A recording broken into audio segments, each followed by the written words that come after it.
members of parliament for it. Only 20 members of parliament were present in the House when Imenti Central MP Gitobu Imanyara moved the bill that is seeking to establish a special tribunal to try suspects of post-election violence. At least 30 members are needed to transact business in the House, but this was not achievable even after the quorum bell rang for the required 5 minutes. The Speaker, with a heavy heart,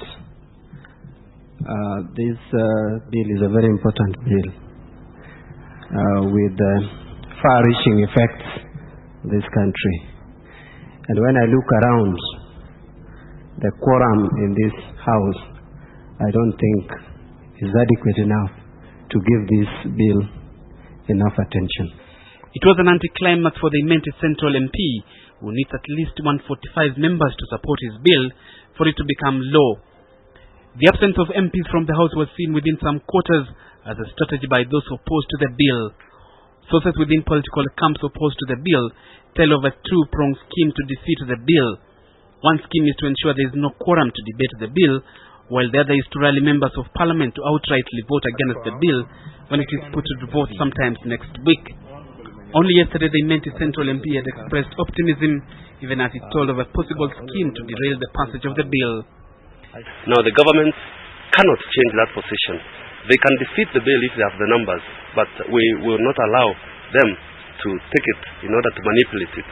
In seconding the motion, Garsen MP Danson Mungatana appealed to his colleagues to use their conscience to ensure post-election violence victims get justice.